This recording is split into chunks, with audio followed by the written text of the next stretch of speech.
Puji Tuhan, selamat pagi Bapak Ibu Saudara sekalian. Shalom. Shalom. Sampaikan tangan kita, damai sejahtera Allah bagi kita semua. Amin. Pagi hari ini kita ada di rumah Tuhan. Saya percaya kita rindu untuk menyenangkan hati Tuhan. Amin. Bukan sekedar kebiasaan kita datang di hari Minggu untuk beribadah, tetapi saya percaya kita semua rindu menyenangkan hati Tuhan, mempersembahkan hidup kita bagi nama Yesus Kristus. Amin, saudara. Sebelumnya kita sama-sama siapkan hati kita berdoa. Haleluya. Bapa dalam surga, dalam nama Tuhan Yesus, pagi hari ini kembali kami datang ke rumah Tuhan. Kami mengucap syukur buat kasih setia penyertaan Tuhan sepanjang malam istirahat kami. Pagi ini kami ada di rumah Tuhan, dan kami mempersembahkan hidup kami untuk mempermuliakan nama-Mu. Kami tidak dapat membalas kasih setia Tuhan hanya lewat pujian kami, hanya lewat ungkapan syukur kami, penyembahan kami kepada-Mu. Itulah yang dapat kami berikan kepada-Mu. Hari ini hanya nama Yesus yang kami tinggikan, yang kami muliakan. Beri kami hati, beri kami roh penyembahan Tuhan, sehingga apa yang keluar dari mulut kami itu semua adalah ungkapan hati kami yang terbaik untuk kami menyembah.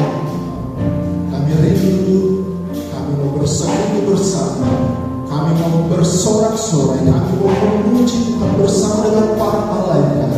Kami mau masuk di dalam hadirat Tuhan yang kudus. Terpujilah nama Tuhan, terpujilah nama Tuhan. Haleluya.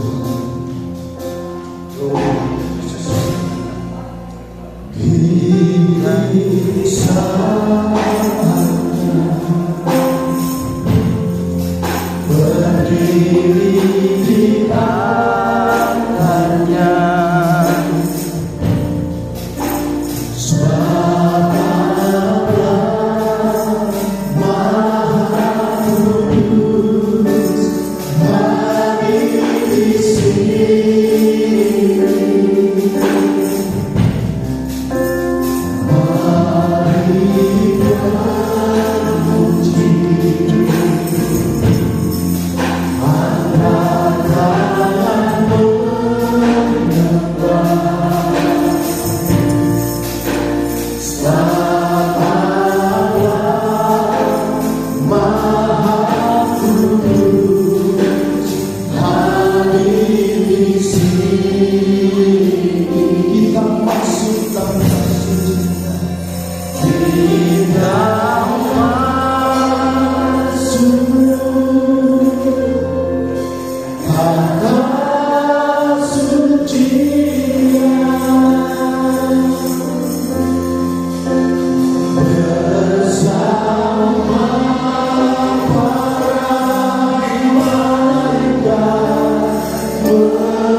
Di dalam nama Yesus, kami siap untuk memuji-Mu.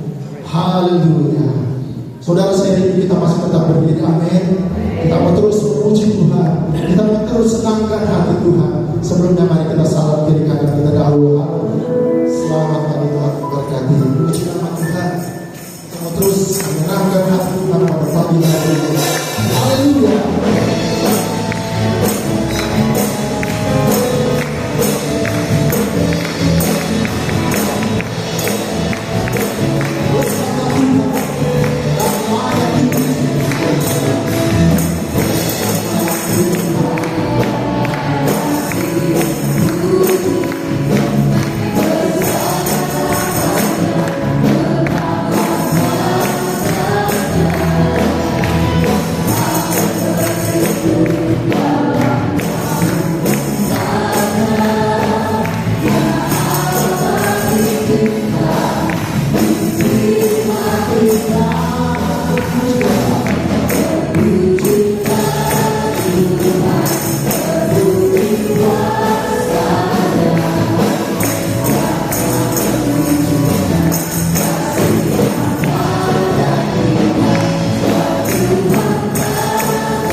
kesaksian bagi saudara yang mau bersaksi,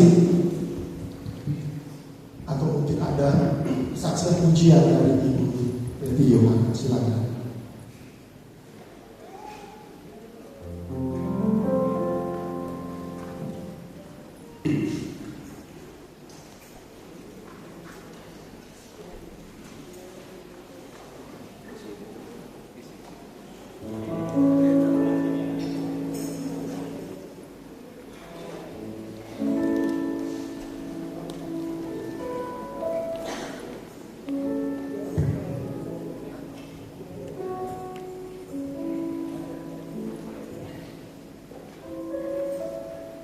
Shalom. Iya. Dia memang ini yang pulang dari bentar, saya nggak tahu kan. Jalan karena saya nervous untuk saya menyanyikan pujian ini. Saya berdoanya udah 1 minggu karena saya sadar ini suara nenek, suara oma. Jadi mungkin ya tidak seperti dulu. Saya bilang Tuhan, saya ingin memberikan yang terbaik sebagai ucapan syukur karena Tuhan sudah memberkati saya dengan kesehatan. Saya datang ke Depok ini dalam keadaan sakit dan parah. Tapi selama di Depok ini saya terus dalam perawatan dokter sampai sempat diopname, dan sekarang satu persatu penyakit saya sudah dipulihkan, mulai dari jantung. Ini dada suka batuk, tinggal satu sekarang ini batu ginjal, kayak apa yang dialami baby. Waduh, rupanya ini sudah saya bawa dari Jawa, cuma saya tidak tahu karena saya tidak periksa. Jadi nanti hari Sabtu akan di scan katanya, saya nggak tahu deh. Tapi saya takut, saya bilang Tuhan, saya takut. Saya doakan Tuhan supaya mujizat terjadi. Waktu di scan nanti tidak ada apa-apa di sini Tuhan, saya bilang nanti bantu dengan doa kalian Bapak Ibu supaya nanti hari Sabtu nanti segala sesuatunya jadilah seperti kehendak Tuhan. Saya akan angkat satu pujian ini pujian saya waktu saya masih nona, jadi sudah 40 tahun kira-kira saya tahu lagu ini, dan ini saya suka konekan karena kalau memang Tuhan masih memberikan saya kesempatan untuk menikmati hidup ini. Hari Kamis nanti saya genap berusia 63 tahun. Ya, itu kita nggak tahu ya hari besok. Tapi hari Kamis karena hari Minggu ini jatuhnya tanggal segini dan minggu terakhir saya kesempatan untuk bersaksi itu di minggu keempat. Jadi saya pikir nggak apa-apa lah. Saya bersyukur aja apa yang terjadi hari esok. Saya serahkan sama Tuhan. Puji Tuhan, biarlah kiranya lagu ini memberkati kita semua.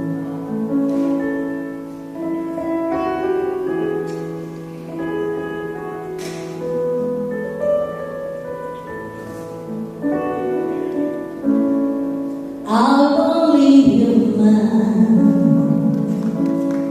I'm just a woman. Help me believe what I could be in all that I am. Show me the stairway I have to climb. Love of myself, teach me to take one day at a time.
pujian yang memberkati kita semua. Amin, saudara.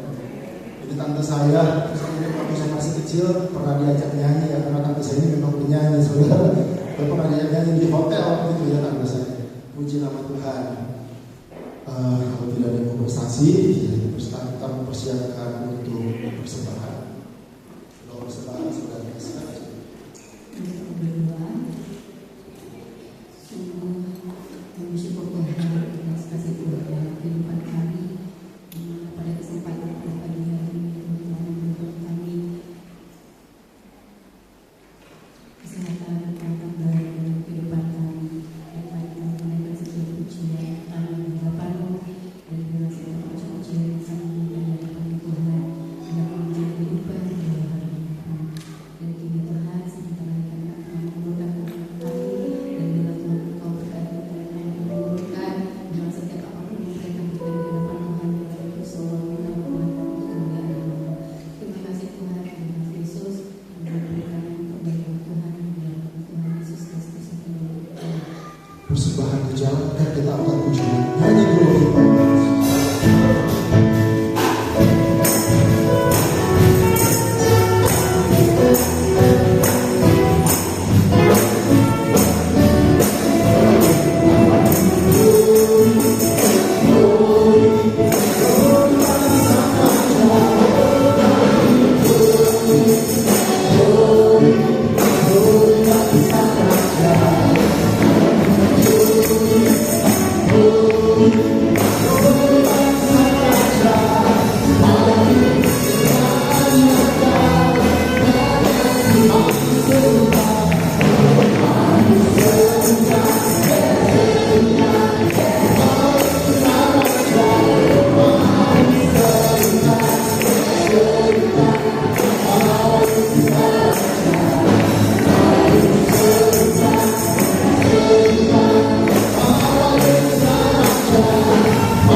Pujian kita menyatakan bahwa Tuhan kami rindu hidup di kebenaran. Kebenaran-Mu adalah firman yang menuntun kami jalan hidup ini. Firman-Mu adalah pelita di dalam hidup. Kami berjalan bersama. Haleluya, haleluya.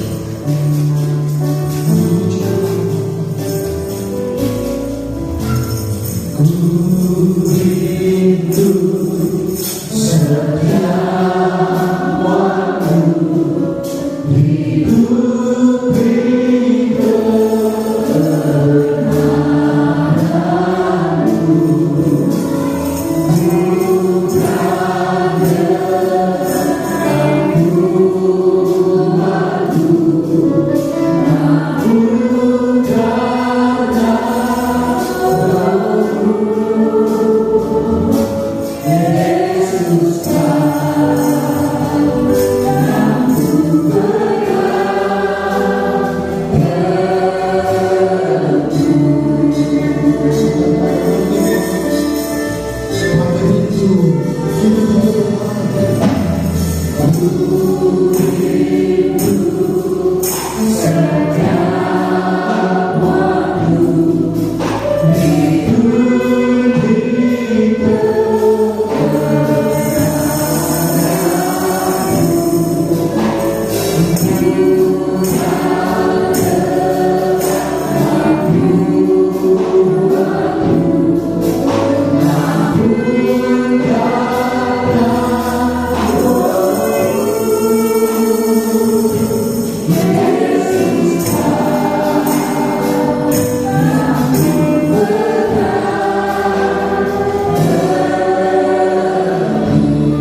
Siapkan hatiku Tuhan terdengar firman-Mu saat ini.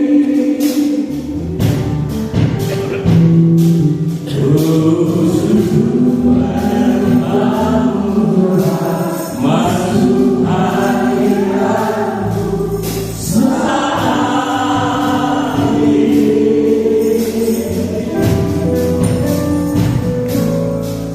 Tuhan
kasih Kudus buat kehadiran-Mu di tengah-tengah ibadah kami pagi hari ini.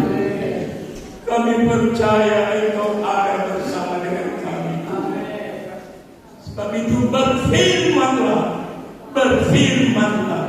kami siap mendengar. Ampuni kami Tuhan, segala kelemahan, kekurangan, keterbatasan kami. Kami percaya pagi hari ini ada berkat bagi kami. Terima kasih Yesus. Urapi hamba-Mu Tuhan dengan urapan yang baru. Setiap ayat baru firman Allah akan menjadi rema di dalam kehidupan kami, membaharui hati kami untuk kami lebih mengasihi Engkau dari hari yang sudah-sudah. Terima kasih Tuhan. Buka hati kami. Kami buka telinga rohani kami untuk mendengar firman Allah. Terima kasih Tuhan. Terima kasih Yesus. Terima kasih Roh Kudus. Dalam nama Tuhan Yesus Kristus, kami sambut kebenaran firman. Haleluya. Yang percaya katakan amin. Puji Tuhan, silakan duduk lagi. Haleluya.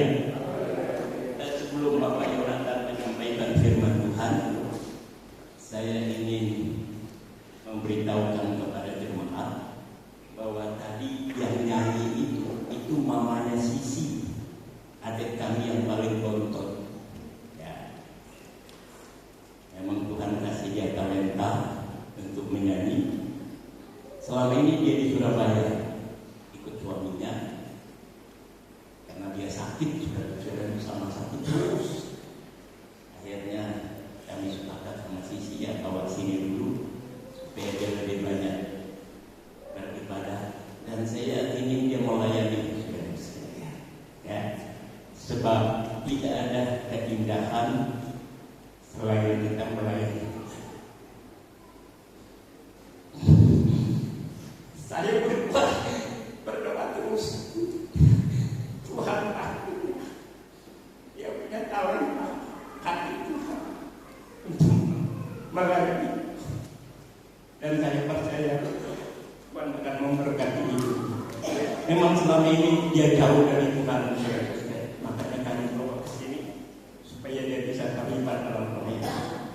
Saudara dukung dia, dan saya percaya ada berkat bagi orang yang setia melayani. Sebab itu saudara sekalian, setialah melayani. Tuhan tidak pernah meninggalkan orang yang setia melayani Tuhan. Waktu di Tanjung Pinang, yang mungkin secara jasmani dia tidak terprogram, tapi rohaninya kering sudah sekali.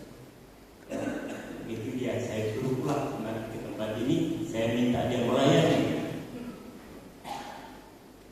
Supaya Tuhan memberi janji yang Tuhan berikan kepada semua orang.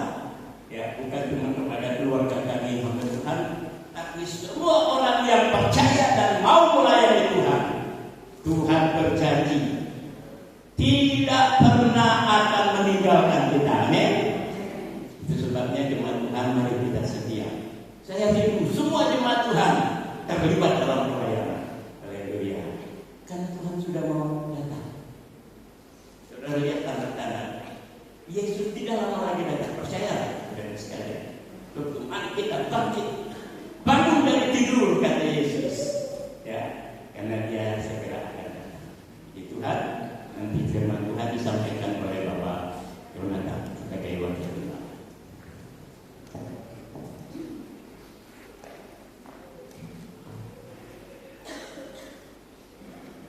Ya.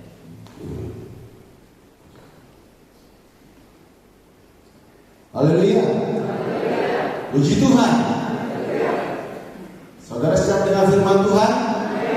Seperti tadi lagu kita nyanyikan, ku siapkan hatiku untuk mendengar firman Tuhan. Puji Tuhan. Saya harap saudara benar-benar siap untuk mendengar firman Tuhan pada hari ini.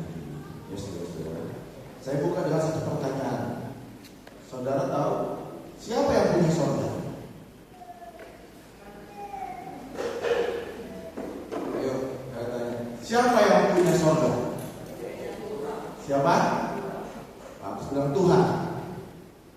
Siapa yang punya surga? Orang percaya Tuhan. Nggak salah, benar. Pagi hari ini kita mau baca firman Tuhan supaya kita tahu siapa yang punya kerajaan surga. Mari kita baca Matius 5 ayat 3. Ini sudah nggak asing sebenarnya, cuman mungkin kadang-kadang kita nggak memperhatikan. Matius 5 ayat 3 kita akan baca bersama-sama pada ayat yang ketiga. Matius 5 ayat yang ketiga. Sudah dapat semua? Katakan amin. Kalau sudah dapat? Amin. Matius 5 ayat yang ketiga. Kita baca bersama-sama dengan suara yang keras.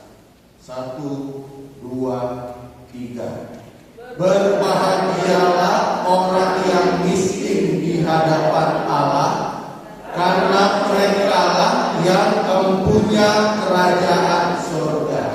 Masih kurang kuat dan kurang kompak baca. Sekali lagi dari suara yang lebih keras.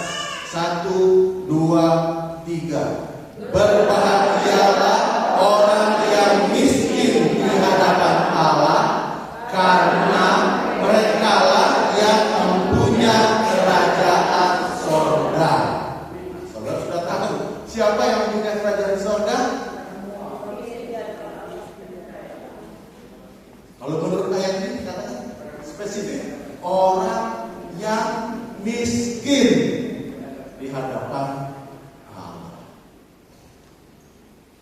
Miskin itu macam-macam. Kalau dalam ilmu sosial, sosiologi, ada pembagian jenis-jenis kemiskinan. Ada yang disebut kemiskinan absolut. Artinya orang yang penghasilannya memang di bawah garis kemiskinan. Jadi dia secara absolut miskin. Ada yang disebut miskin relatif. Artinya apa? Dia jadi miskin karena perubahan ekonomi. Dulu dengan penghasilan segini dia udah senang. Sekarang karena situasi ekonomi yang sulit, jadi dia terasa miskin itu dari saudara. Ada lagi disebut miskin struktural. Itu apa? Itu orang yang miskin yang karena struktur ekonomi, struktur sosial ekonomi membuat dia selalu miskin. Contohnya, ini dia ada yang namanya kasta. Orang yang kasta sudra seumur-umur nggak bakal bisa nggak miskin. Dia emang sudah ditakdirkan miskin karena struktur sosial ekonomi di negara itu membagi-bagi rakyatnya dalam kasta. Jadi orang yang sudra, yang kasta terendah nggak bakal bisa karena dia secara struktural sudah dibuat jadi miskin. Itu pengertian atau pembagian miskin untuk orang ini. Ada macam-macam jenis miskin. Tapi ada satu yang luput. Dan itu memang tidak menjadi perhatian ilmu sosial. Di dalam Alkitab ada yang disebut miskin rohani. Secara rohani.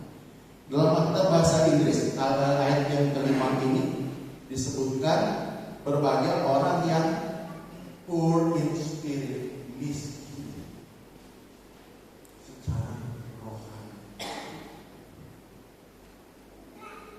Karena ini suatu hal yang kalau kita baca ayat ini, Matius 5 ayat 3 ini yang berkata siapa? Yang berkata siapa? Ini adalah bagian dari khotbah di bukit. Yesus sendiri yang bilang. Yesus yang mempunyai surga, yang punya surga. Dia sendiri yang bilang bahwa yang punya surga itu adalah orang yang miskin secara rohani.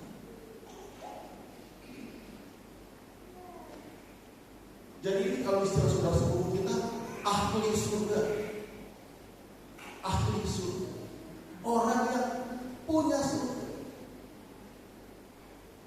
Orang yang miskin secara rohani, secara spiritual di hadapan. Mungkin kita agak sulit membayangkan apa maksudnya. Tapi kalau bagi orang-orang Yahudi, mereka sudah paham kalau disebut dengan miskin di hadapan Tuhan atau miskin secara rohani, mereka paham.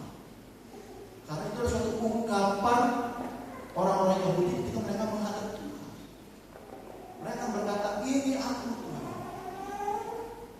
Artinya apa? Ketika mereka menghadap Tuhan, mereka hanya bawa dirinya dan Tuhan. Gak ada yang lain. Gak ada itu pangkat, gak ada itu kekayaan, gak ada status sosial pendidikan. Ketika datang menghadap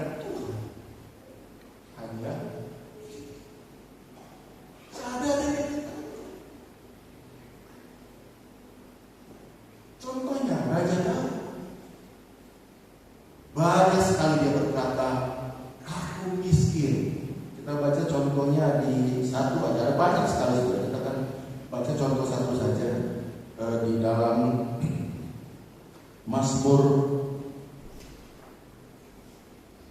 70 ayat yang kelima.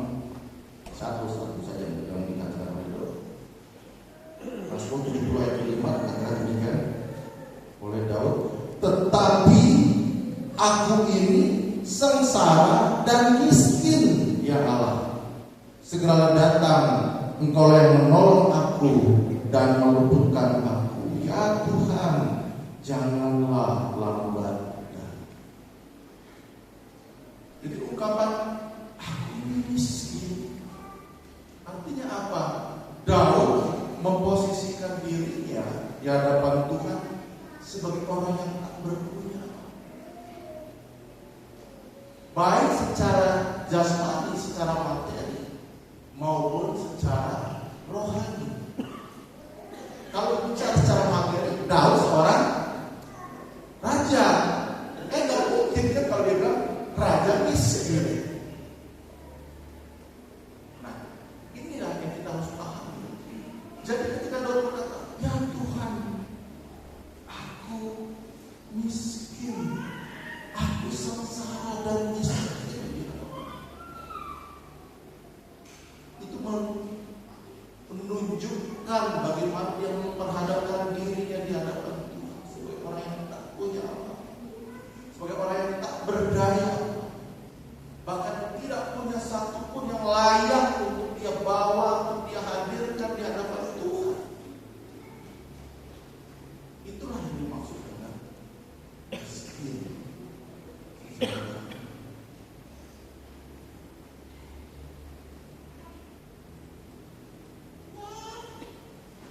Makanya ketika Tuhan Yesus berkata di dalam khotbah di bukit yang tadi kita baca di dalam Matius pasal 5, orang-orang Yahudi yang mendengar mati, saudara. Maksud dari perkataan Yesus,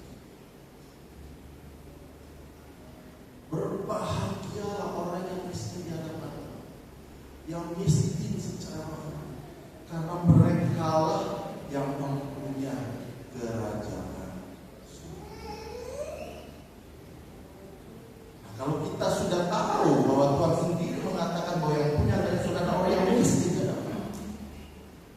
maka marilah kita berusaha untuk terus memposisikan diri kita seperti apa yang Tuhan Yesus kemukakan di dalam ajaran di dalam khotbah itu.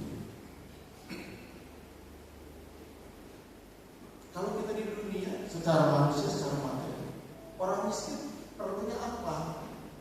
Ditanya, ya gak usah tanya lagi, minimal perlu sepatu, ya.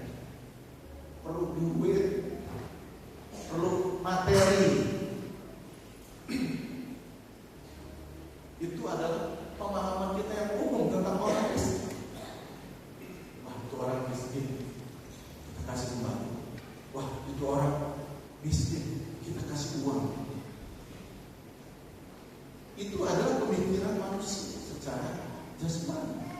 Tapi kalau kita perhatikan di dalam Alkitab, saudara-saudara, kita bisa melihat bagaimana Tuhan Yesus melihat manusia di hadapannya. Dia tahu apa yang terbaik yang harus dia berikan. Nah, kita melihat di dalam Alkitab, Yesus sendiri berkata di dalam Matius pasal 11 ayat yang kelima. Berkata demikian Yesus. Mungkin kita baca ayat yang keempat. Yesus menjawab mereka, pergilah dan katakanlah kepada Yohanes apa yang kamu dengar dan kamu lihat. Jadi ayat ini disampaikan Yesus sebagai jawaban pertanyaan Yohanes yang disampaikan oleh murid-muridnya kepada Yesus. Yesus berkata, Yesus menjawab mereka, pergilah dan katakanlah kepada Yohanes apa yang kamu dengar dan kamu lihat. Katakan, orang buta melihat, orang lumpuh berjalan, orang tuli mendengar, orang mati dibangkitkan, dan kepada orang miskin diberitakan kabar baik. Ini di Matius. Di Lukas, Yesus berkata kurang lebih hal yang sama. Lukas 4 ayat 18. Ini ketika Yesus menyatakan otoritas yang diberikan Bapa kepadanya. Lukas 4 ayat 18. Roh Tuhan ada padaku, oleh sebab Ia telah mengurapi aku untuk menyampaikan kabar baik kepada orang-orang miskin, dan Ia telah mengutus aku. Masih ada beberapa ayat yang sama orang berkata. Jadi Yesus berkata di dalam ayat yang kita baca tadi bahwa untuk orang miskin Dia datang untuk menyampaikan kabar baik. Kabar baik.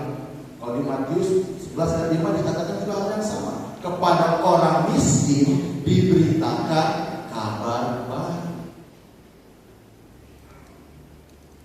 Nah, kalau kita berpikir secara jasmani, secara manusia, waduh, gak kenyang. Orang miskin jangan dikasih kabar baik. Orang miskin kasih makanan. Ya kan tidak berpikir. Orang miskin butuhnya makan, butuhnya duit, bukan butuhnya firman Tuhan, bukan butuhnya khotbah, bukan butuhnya ceramah.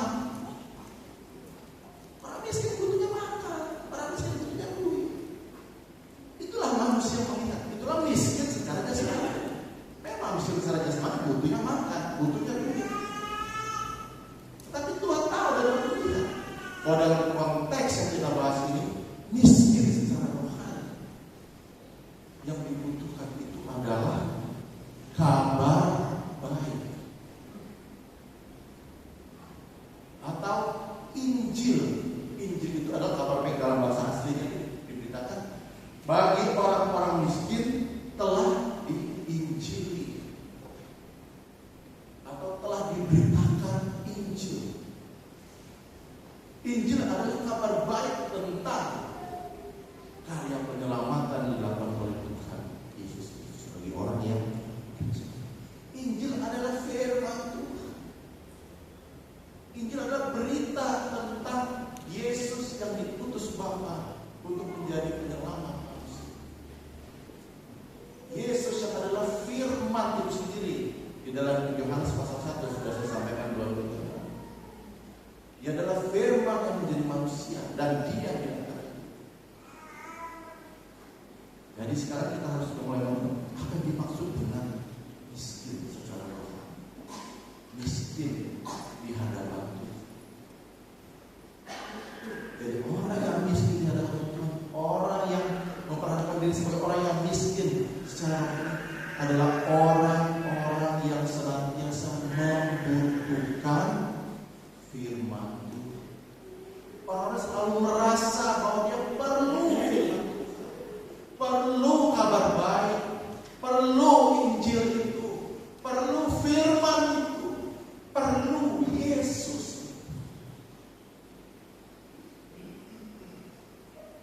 Itulah orang yang miskin. Itulah orang yang sedang memposisikan diri di hadapan Tuhan. Saya ini tidak punya apa. Hanya Engkau yang dapat menjawab atau memenuhi kebutuhan secara rohani, yaitu dengan firman, dengan kabar baik itu, dengan janji-janji-Mu yang ada di dalam firman.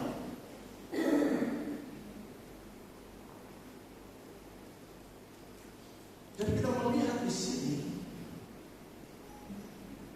orang yang disebut Yesus yang mempunyai kerajaan surga atau yang punya kerajaan surga adalah orang yang bersikap seperti ini, yang memiliki sikap hati yang senantiasa memperhadapkan dirinya kepada Tuhan sebagai orang yang butuh firman, butuh tuntunan Tuhan, butuh pimpinan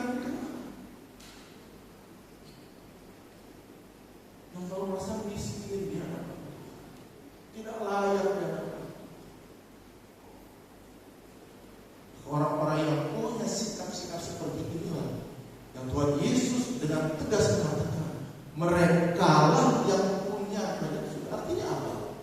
Pasti saudara, surga itu jadi bagian mereka. Karena sudah mereka memiliki suatu karakter, suatu sifat dasar yang seperti itu. Selalu memperhatikan diri seperti yang miskin di hadapan Tuhan, yang selalu perlu firman Tuhan, yang selalu perlu kabar baik dari Tuhan, yang selalu perlu berita keselamatan, yang selalu perlu janji-janji Tuhan, perintah-perintah. Mazmur berkata, firman-Mu itu seperti madu. Mazmur 1 berkata, diberkati orang yang kesukaannya adalah firman.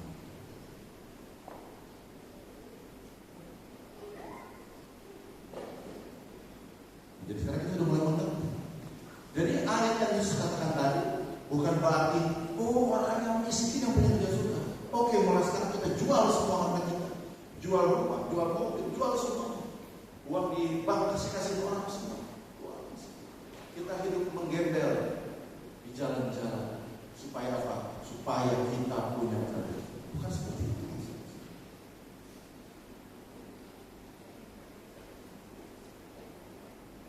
Jadi kita sebagai umat Tuhan, sebagai orang yang mengiring, kita harus tahu persis maksud firman Tuhan itu. Dan itulah yang dimaksudkan oleh orang yang miskin di hadapan Tuhan secara benar. Orang yang selalu merasa perlu firman Tuhan, butuh firman Tuhan, butuh kabar baik dari Tuhan. Mereka lah orang yang sedemikian yang punya kerajaan.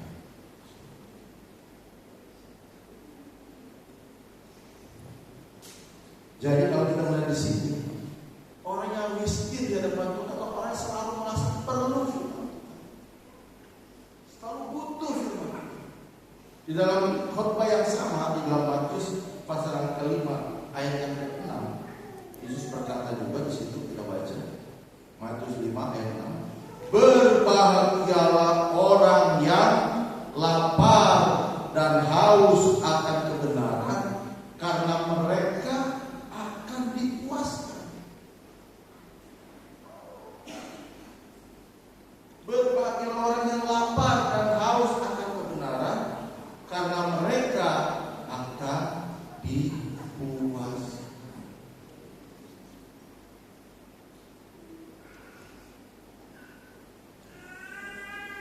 Jadi orang-orang miskin di hadapan Tuhan selalu merasa butuh firman Tuhan. Dia orang memiliki rasa lapar dan haus akan kebenaran. Apa itu kebenaran? Yesus berkata, firman-Ku adalah kebenaran. Orang yang berbahagia, orang selalu merasa lapar dan haus akan kebenaran, akan firman Tuhan. Ya, secara manusia, secara jasmani, rata-rata orang yang kita bilang miskin, mereka biasanya sering kelaparan, sering merasa lapar dan haus, tapi nggak makan, nggak ada makanan, nggak ada minuman. Kita sering dengar kan orang yang bercerita, oh dulu saya susah miskin sampai nggak makan dan sebagainya. Jadi mereka secara alami selalu punya rasa lapar dan haus karena miskinnya, karena kondisinya. Itu miskin secara jasmani, tapi kembali miskin secara rohani adalah orang yang secara rohani senantiasa merasa lapar, senantiasa merasa haus, senantiasa merasa ada kebutuhan akan kebenaran itu firman Tuhan. Sikap inilah yang kata Yesus katakan mereka orang yang berbahagia atau orang yang diberkati, karena mereka akan dipuaskan dengan apa? Dengan kebenaran, dipuaskan dengan apa? Dengan firman. Yesus berkata, akulah jalan dan kebenaran dan hidup. Jadi kalau orang yang lapar dan kebenarannya akan dipuaskan oleh kebenaran yang sejati, yaitu Yesus sendiri. Yesus akan jadi bagian mereka. Tuhan melihat rasa lapar dan haus dalam hidup mereka.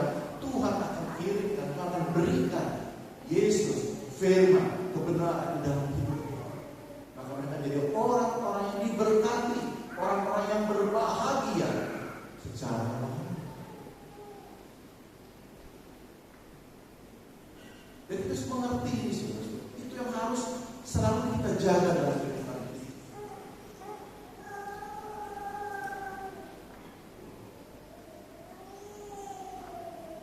Kita harus nanti perhatikan diri kita Bagaimana kita selama ini membawa hidup kita di hadapan Tuhan? Apakah kita masih punya rasa lapar dan haus akan kebenaran itu?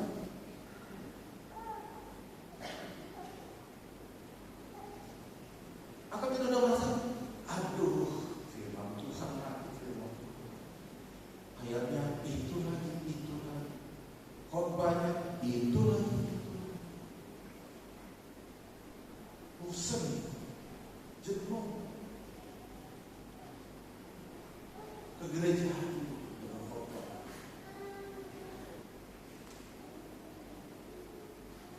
Banyak orang-orang sekarang merasa seperti itu. Mereka udah bilang, apa itu gereja? Apa itu ibadah? Apa itu dengan khotbah? Semua itu omong kosong. Orang-orang sedemikian sudah pasti bukan orang yang memiliki rasa lapar dan haus akan kebenaran. Orang-orang sedemikian sudah pasti bukan orang yang merasa dirinya miskin di hadapan Tuhan. Pagi hari ini kita melihat diri. Apakah kita masih memiliki rasa itu? Lapar dan haus akan kebenaran. Selalu merasa kita orang yang tak layak di hadapan Tuhan. Selalu butuh firman Tuhan. Selalu butuh kebenaran Tuhan dalam hidup kita. Kalau sampai rasa itu sudah tidak ada, sudah hilang, diganti dengan rasa bosan, rasa jenuh, rasa muak dan lain sebagainya. Hati-hati saudara. Hati-hati. Itulah suatu tanda bahwa kita berada dalam kondisi rohani yang berbahaya.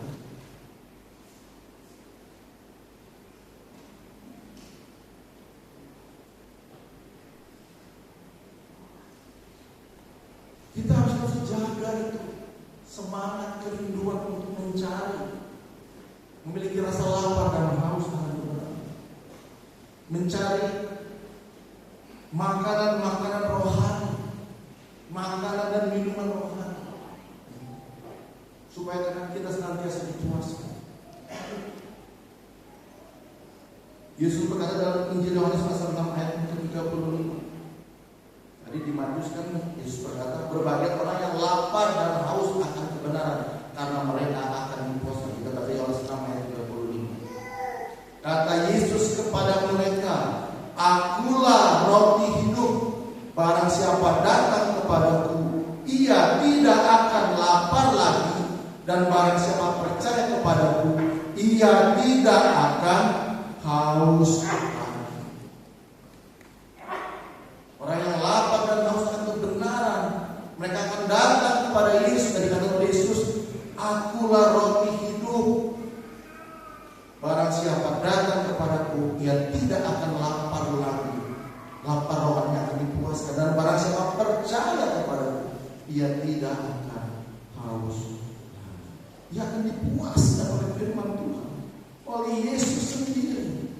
Yohanes 4 ayat 13 sampai 14 kita baca lagi perkataan Yesus. Yohanes 4 ayat 13 dan 14. Jawab Yesus kepadanya. Ini percakapan dengan perempuan Samaria. Barang siapa minum air ini, air secara fisik, secara jasmani, ia akan haus lagi. Tetapi barang siapa minum air yang akan kuberikan kepadanya, ia tidak akan haus untuk selama-lamanya. Sebaliknya, air yang akan kuberikan kepadanya akan menjadi mata air dalam dirinya, yang terus-menerus memancar sampai kepada hidup yang kekal. Jadi Yesus menyediakan makanan rohani, minuman rohani, yaitu dirinya sendiri. Kalau kita tidak memiliki rasa lapar dan haus akan kebenaran Tuhan, kita hanya mencari kepuasan secara jasmani. Saudara, memuaskan dahagamu akan kekayaan, memuaskan rasa hausmu akan jabatan, akan ilmu pengetahuan, akan kedudukan, akan harta. Saudara dikatakan, engkau minum air itu akan haus lagi. Berapa banyak manusia di dunia ini seperti meminum air laut, makin diminum makin haus, makin diminum makin haus. Karena mereka ingin memenuhi rasa haus mereka akan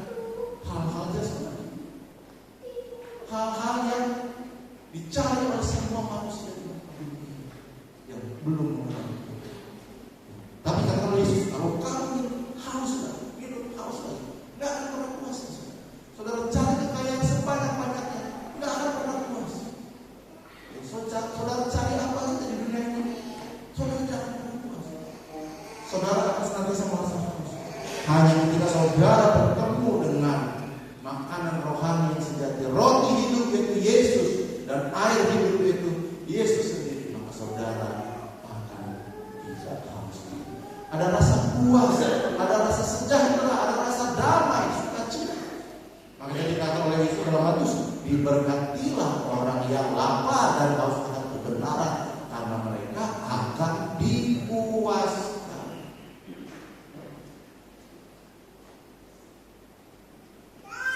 Hanya dalam Yesus kita mendapat kepuasan. Amin. Katakan kanan kiri. Hanya dalam Yesus kita mendapat kepuasan. 1, 2, 3. Katakan kanan kiri.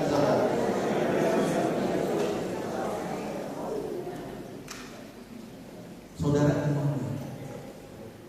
Kalau saudara ragu, saudara rasa apa iya dalam Yesus, saudara akan menjadi orang-orang yang tidak memiliki rasa haus dan lapar.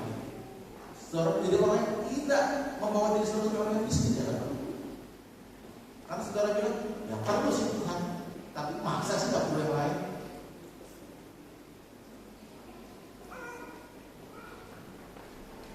Tuhan tahu apa yang kita butuh.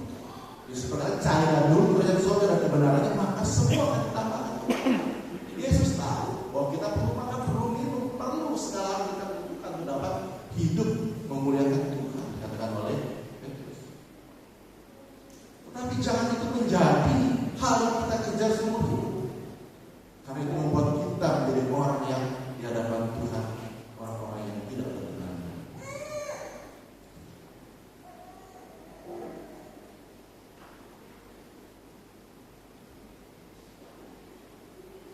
Rasa miskin di hadapan Tuhan, lapar dan haus harus dikejar. Karena kalau tidak, kita akan menjadi orang-orang yang merasa bahwa diri kita miskin. Bahkan banyak orang-orang miskin. Memang kalau kita melihat orang-orang itu zaman sekarang, akhir-akhir ini, di tengah-tengah situasi dunia yang makin hari makin sulit untuk kita, kita melihat sepertinya orang-orang Kristen itu secara jasmani diberkati Tuhan. Memang Tuhan berjaya membina orang-orang Kristen, tapi hati-hati saudara-saudara, jangan sampai kita terjebak pada situasi seperti ini. Orang-orang Kristen, kalau kita bandingkan dengan kehidupan orang-orang Kristen pada beberapa puluh tahun yang lalu, mungkin tahun 60-70-an, 60 saya baru lahir, 68 saya baru lahir. Awal gereja atau awal kekristenan di Indonesia, kita bisa bercerita mungkin tentang pengalaman orang tua kita atau mungkin kakek nenek kita, mungkin Pak Yudi tahu gereja dia bagaimana ceritanya dulu. Ya. Saya dengar ada di Gedek atau di mana yang ibadahnya pindah gitu. Kita juga waktu baru mulai mendirikan gereja, mulai membentuk jemaat, juga kita mengalami ibadah di gudangnya Pak Supardi, sempat pindah-pindah, numpang-numpang. Banyak gereja-gereja lain yang memiliki kesaksian pengalaman yang sama, kurang lebih seperti itu. Tapi kita melihat bahwa semakin hari pertolongan nyata. Dan saat ini sebagai besar gereja-gereja yang dulunya susah, yang dulunya menderita, yang dulunya miskin, sekarang rata-rata sudah jadi gereja yang besar-besar. Jemaat yang dulu miskin, susah-susah hidupnya, bahkan untuk makan aja susah. Sekarang rata-rata hidupnya sudah sejahtera. Punya mobil 1, 2, 3, 4, ngerusaha macam-macam. Yang jadi pertanyaan, sekarang jemaat-jemaat yang sudah diberkati itu merasa dirinya sebagai orang yang miskin atau sebagai orang yang kaya. Tuhan tidak pernah bilang berbahagia orang yang kaya di hadapan Tuhan. Tuhan bilang orang yang miskin. Di sisi lain Tuhan bilang untuk memberkati.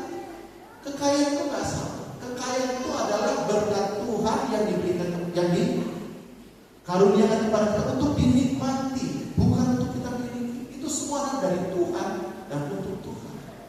Sebagai seorang manusia yang ditebus oleh Tuhan, kita harus datang sama seperti Raja Daud.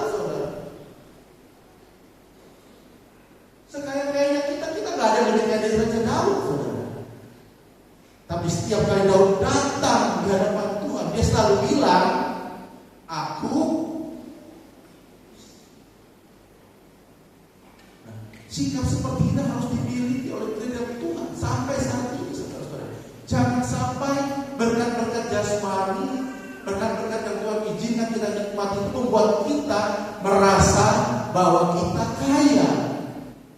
Dan tanpa kita mulai pelan-pelan kita sudah tidak lagi memiliki rasa membutuhkan Tuhan. Kita tidak lagi memiliki rasa perlu Tuhan, haus dan lapar. Kenapa? Karena merasa sudah mampu menghidupi dirinya dengan kemampuannya sendiri, dengan kekuatannya sendiri, dengan kekayaannya sendiri. Inilah yang Tuhan khawatirkan, yang Tuhan peringatkan pada jemaat ini. Kita baca di dalam Wahyu pasal 3 ayat 17 sampai 19. Ini sudah disebutkan, sudah dituliskan oleh firman Tuhan hampir lebih 2000 tahun yang lalu melalui Rasul Yohanes. Kita baca Wahyu 3 ayat 17 mulai dari firman Tuhan saya baca. Karena engkau berkata, aku kaya dan aku telah memperkayakan diriku dan aku tidak kekurangan apa-apa. Karena engkau tidak tahu bahwa engkau melarat dan malang, miskin, buta dan telanjang. Ada orang yang bersikap seperti itu, yang merasa kaya. Aku sudah kaya, memperkayakan diriku. Coba apa kebutuhan pelayanan kita? Tolong ngomong aja sama saya siap. Nggak masalah, saya kaya, saya memperkayakan, saya punya segala. Hamba Tuhan butuh apa? Saya bisa kasih. Pekerjaan Tuhan butuh apa? Saya bisa berikan. Saya kaya, saya nggak butuh apa. Saya punya semua. Saya kaya. Banyak saudara sekarang cuma Tuhan masih seperti itu. Merasa diri kaya menjadi mampu, merasa diri nggak butuh Tuhan lagi. Bahkan mungkin merasa Tuhan yang butuh saya, hamba Tuhan yang butuh saya, pekerjaan Tuhan yang butuh saya. Saya nggak butuh. Mereka yang butuh, hamba Tuhan yang butuh, pekerjaan Tuhan yang butuh, Tuhan yang butuh saya. Situasi seperti ini yang sangat bahaya, karena kalau kita baca di dalam ayat yang di atas, yang mulai dari ayat 14, Wahyu 3:14 berkata, dan tuliskanlah kepada malaikat jemaat di Laodikia, inilah firman dari Amin, saksi yang setia dan benar, permulaan dari ciptaan Allah. Aku tahu segala pekerjaanmu, engkau tidak dingin dan tidak panas. Alangkah baiknya jika engkau dingin atau panas. Jadi karena engkau suam-suam kuku dan tidak dingin atau panas, aku akan memuntahkan engkau dari mulutku. Karena engkau berkata, aku kaya. Jadi orang-orang merasa dirinya kaya, merasa dirinya sudah hebat, sudah diberkati. Saya ini orang diberkati loh. Gak mungkin saya nggak diberkati kalau saya sampai bisa menikah. Pasti saya orang diberkati. Mengukur berkat Tuhan, perkenanan Tuhan dengan materi itu bahaya. Karena apa? Itu bisa menyebabkan menjadi jemaat yang suam-suam. Panas tidak, dingin tidak. Ibadah ibadah, melayani. Tapi sudah tidak ada api yang membuat pelayanan menyalanya. Firman berkata, biarlah rohmu menyala dan layanilah Tuhan. Layani Tuhan, layani Tuhan. Kebaktiannya kebaktian, tapi rohnya sudah tidak menyala. Suam-suam. Karena apa? Karena sudah merasa diri kaya, sudah merasa diri benar, sudah merasa diri hebat. Hati-hati.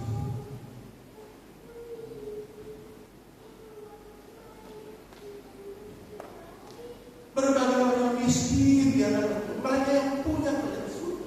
Begitu mereka merasa kaya, Tuhan berkata, alangkah sukarnya orang kaya masuk kerajaan surga. Bukan karena kita kaya, karena orang yang kaya atau merasa kaya, merasa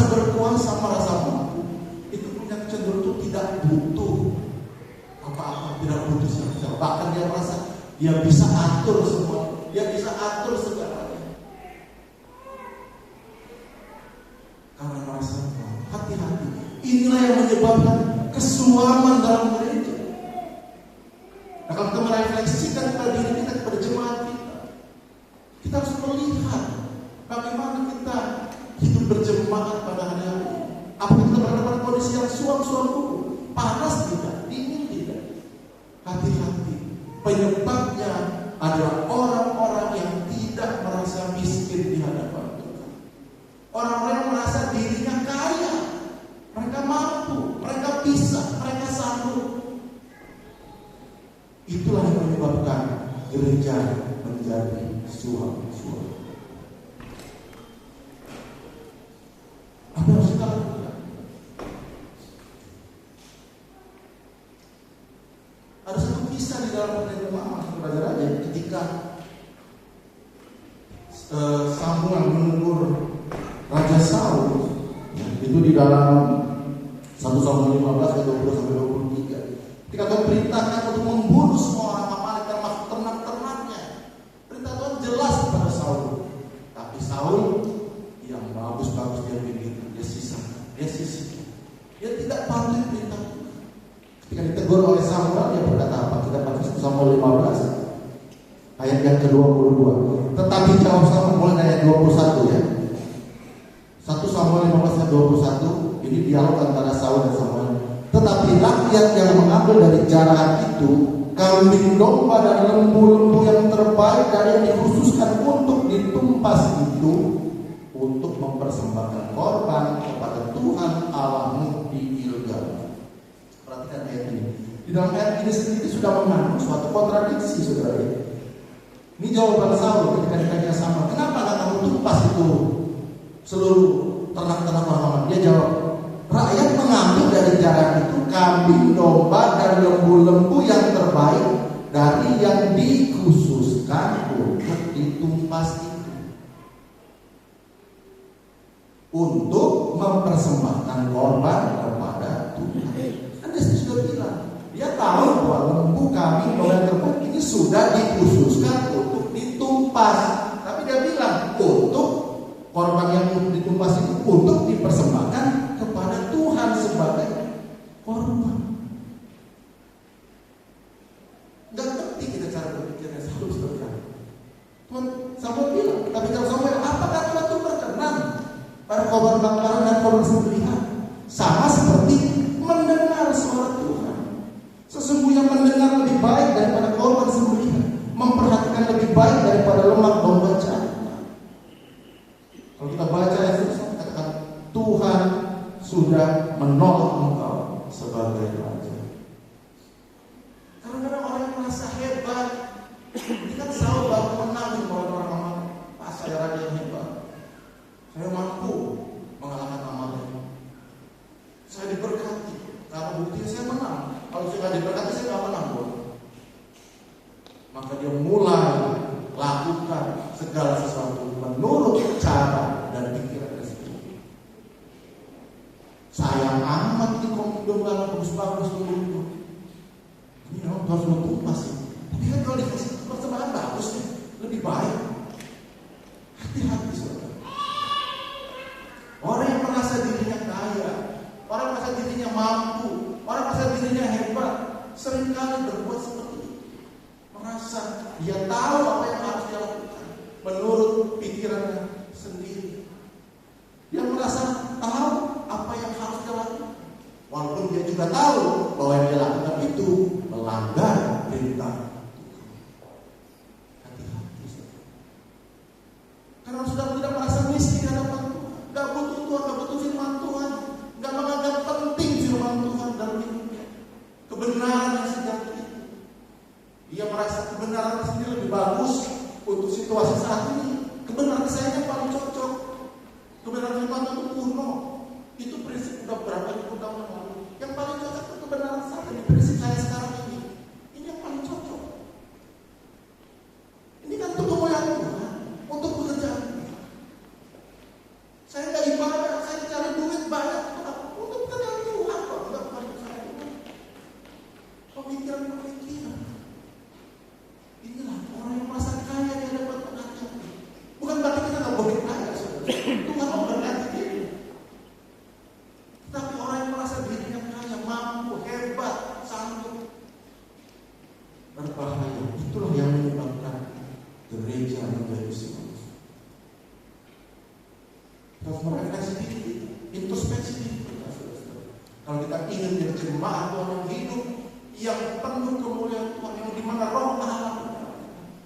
Samuel bilang, dengar-dengar, taat, patuh itu lebih penting dari segala korban yang kamu berikan.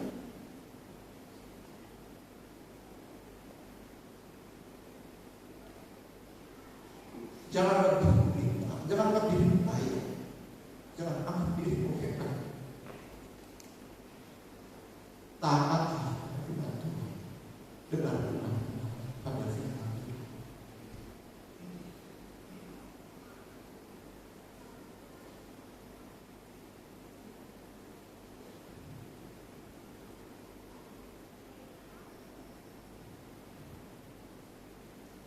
Lalu apa dikatakan Tuhan selanjutnya di dalam Wahyu yang kita baca tadi?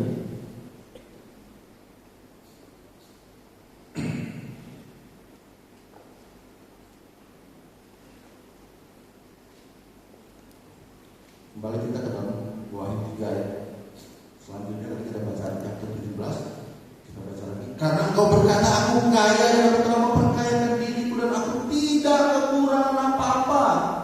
Kau tidak tahu bahwa engkau melarat dan malang, miskin, buta dan telanjang.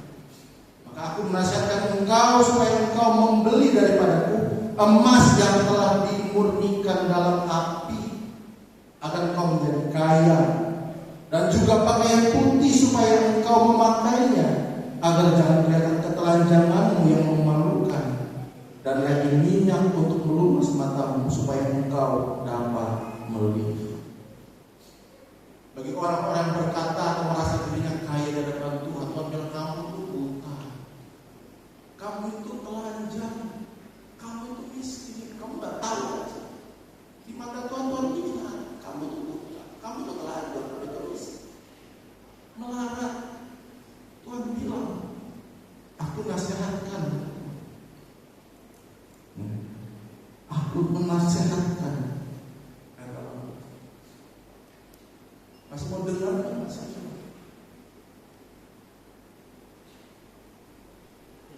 Supaya membeli emas yang murni. Apa itu emas yang murni?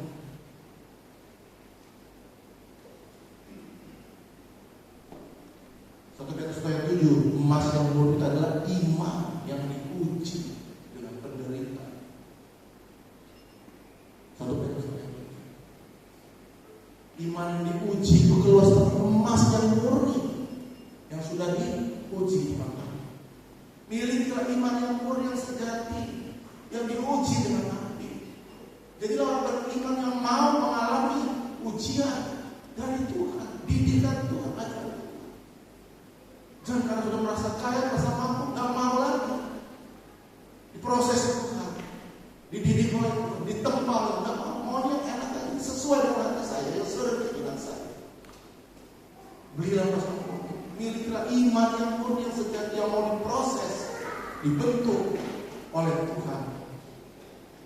Itu yang harus kita perhatikan. Kemudian kedua dikatakan pakaian putih. Apa pakaian putih? Pakaian putih adalah perbuatan baik. Perbuatan baik yang harus kita lakukan di dalam kehidupan kita ini. Misalnya disampaikan dalam 1 Timotius 2 ayat 9-10. Itulah perhiasan dan pakaian kita sebagai orang percaya. Perbuatan-perbuatan baik, firman Tuhan yang dilakukan, yang dilaksanakan dalam perbuatan, itu yang menjadi pakaian kita, yang disebut pakaian yang putih. Kita harus memiliki itu, mengenakan itu. Jangan kita berjalan di hadapan Tuhan telanjang, saudara-saudara. Telanjang di hadapan Tuhan. Walaupun kita kaya, walaupun kita merasa sudah hebat, tapi di hadapan Tuhan kita telanjang. Saudara mungkin pernah dengar atau pernah tahu ada suatu kisah atau ilustrasi tentang, jadi mungkin dongeng atau saya nggak tahu juga, tapi itu suatu kisah tentang seorang raja di Prancis kalau nggak salah, yang selalu tergila-gila dengan baju yang bagus. Dia selalu ganti baju, dia selalu ganti model, dan dia memiliki banyak perancang busana yang terkenal yang membuat baju khusus untuk ini. Sampai suatu ketika apa yang dibuat oleh perancang terkenal ini yang dihakimi oleh seluruh dunia, dia terima, dia dengan bangga bangga memamerkan. Sampai pada suatu ketika si perancang baju itu membuat pakaian yang mungkin seperti pakaian zaman sekarang kan, yang minimalis saudara-saudara. Bahannya dikit. Ya saudara mungkin saya tahu zaman sekarang banyak juga baju yang kurang bahan gitu. Dipakaikan ke raja ini karena yang pakai, yang membuat ini perancang terkenal, kepercayaannya sudah terkenal di seluruh Eropa. Dengan bangga dia pakai baju yang nyaris membuat tubuhnya tertutupi itu jalan-jalan, karena dia bilang ini rancangan desainer terkenal. Ada seorang yang bilang, raja telanjang. Kaget raja. Apa katamu? Raja telanjang. Telanjang gimana? Nggak lihat ini baju rancangan desainer terkenal. Anak kecil dengan polos dan juga telanjang. Kita seperti itu ya. Merasa hebat, merasa. Tapi dia adalah telanjang. Kenapa? Tidak ada perbuatan-perbuatan baik yang kita lakukan yang sesuai dengan perintah firman Tuhan. Semuanya hanya diri saya. Apa yang menyenangkan saya, apa yang memuaskan saya, apa yang mendatangkan pujian bagi itu aja. Senang orang-orang lain pejabat-pejabat nggak ada yang mencari. Hebat, bagus, luar biasa bajunya. Pantes ini desainer yang buat terkenal. Wah, bajunya bagus banget. Semua pejabat dari perdana menteri semua sampai seluruh orang di istana bilang, wah raja bajunya bagus banget. Cuma seorang kasih bilang, raja telanjang. Siap nggak saudara kita bilang, kamu telanjang. Nggak ada perbuatan yang baik di dalam itu. Semua hanya untuk ini. Yang ketiga dikatakan pada satu, belilah minyak pada Roh Kudus yang Tuhan sudah janjikan sebagai penolong. Kalau kita nggak punya Roh Kudus, tapi dia minyak, kita nggak bisa mengumasi mata, kita buta. Kita harus mengumasi mata kita dengan minyak supaya kita bisa terbuka. Karena dikatakan oleh firman Tuhan yang di dalam Yohanes, ya, bahwa firman itu fungsi daripada firman itu adalah untuk menginsafkan. Yohanes 16 ayat 8. Yohanes 16 ayat 8. Dan kalau ia, Roh Kudus datang, ia akan menginsafkan dunia akan dosa, kebenaran, dan kebenaran. Dan kita perlu Roh Kudus itu. Mata kita selalu bisa melihat dengan benar. Kita bisa insaf, saya salah. Saya selama ini salah. Saya selama ini sudah menempatkan diri saya di hadapan Tuhan tidak benar. Itu yang harus kita lakukan. Kalau kita pada saat ini merasa bahwa kita sudah orang yang kaya, kita adalah orang yang sudah tidak butuh lagi Tuhan, kita adalah orang yang sudah merasa hebat, kita mau supaya kita boleh bersama-sama menjadi satu jemaat Tuhan, menjadi jemaat yang hidup, menjadi jemaat yang menyala-nyala di dalam Tuhan, yang tidak menjadi suam-suam, tapi menjadi jemaat yang sungguh-sungguh menyala di dalam beribadah dan melayani Tuhan. Makanya kita tidak boleh merasa diri kaya di hadapan Tuhan. Kita harus selalu menjadi kita sebagai orang yang miskin di hadapan Tuhan. Tuhan penuhilah kami. Setiap kali kita datang, Tuhan penuhilah kami dengan firman-Mu. Tuhan ku rindu mendengar firman-Mu. Tuhan ku rindu sabda-Mu. Tuhan nyatakanlah kehendak-Mu. Nyatakanlah rencana-Mu. Nyatakanlah ya Tuhan tuntunan-Mu. Maka orang seperti itulah yang menjadi ahli waris surga. Orang seperti itulah yang menjadi pemilik surga. Nah, Yesus sendiri berkata, berbahagialah orang yang miskin di hadapan Tuhan, karena mereka lah yang mempunyai kerajaan surga. Kembali doain kita ayat yang ke-19 sebagai penutup. Barang siapa kukasihi, ia kutegur dan kuhajar. Sebab itu relakanlah hatimu dan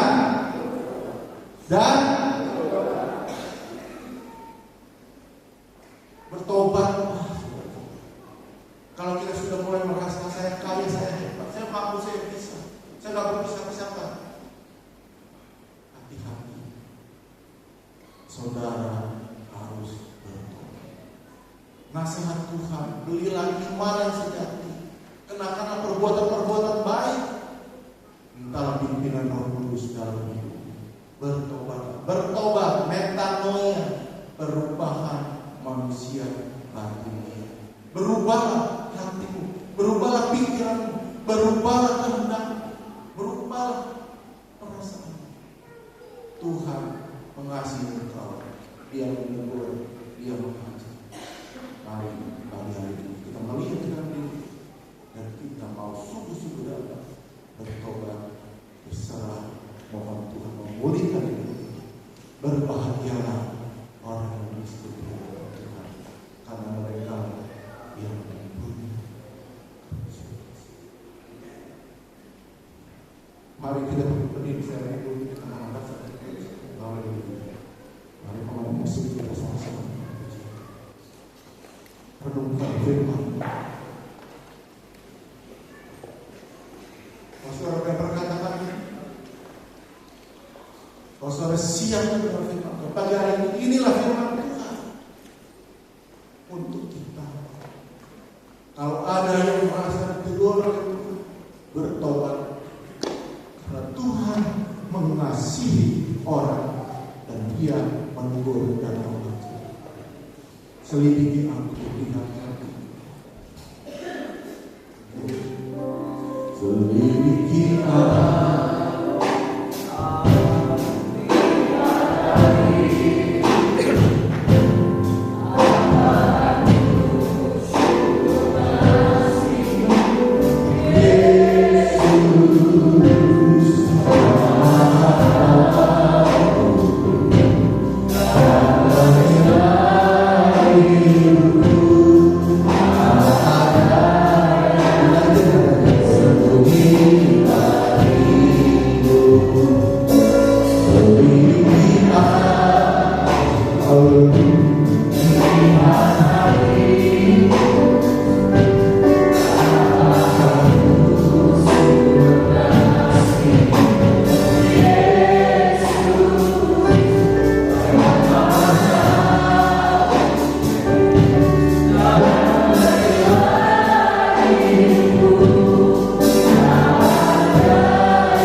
sanggup merubah hati kami, Tuhan. Firman-Mu berkuasa. Kami percaya sesuatu yang perlu terjadi dalam hidup kami. Kami hanya dapat bersyukur dan berterima kasih kalau Tuhan masih mengingatkan kami dan menegur kami. Karena Tuhan mengasihi kami. Biar kami mau bertindak sesuai dengan kebenaran firman. Jadikan kami jemaat yang hidup, yang penuh dengan kuat kuasa Roh, menyala-nyala, api yang menyala, yang menghangatkan pelayanan kami, pengiringan kami, kehidupan kami di dalam. Kami sudah sambut firman. Nama Tuhan Yesus Kristus. Amin.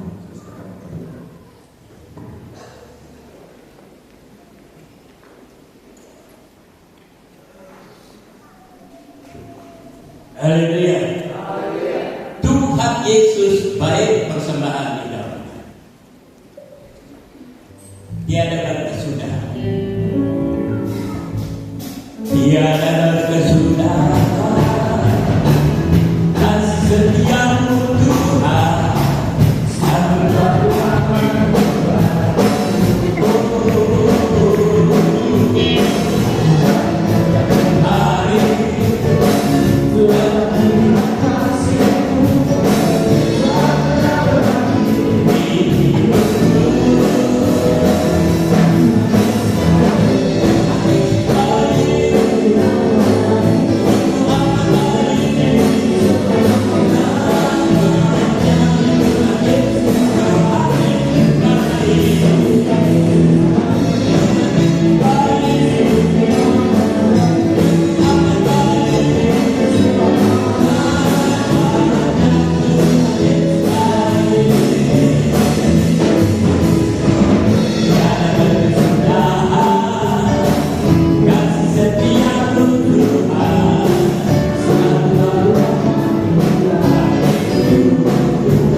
Silakan dulu.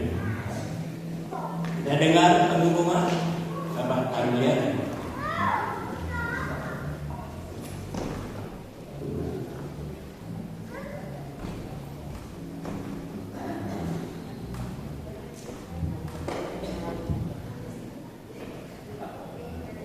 Shalom. Selamat pagi buat semuanya.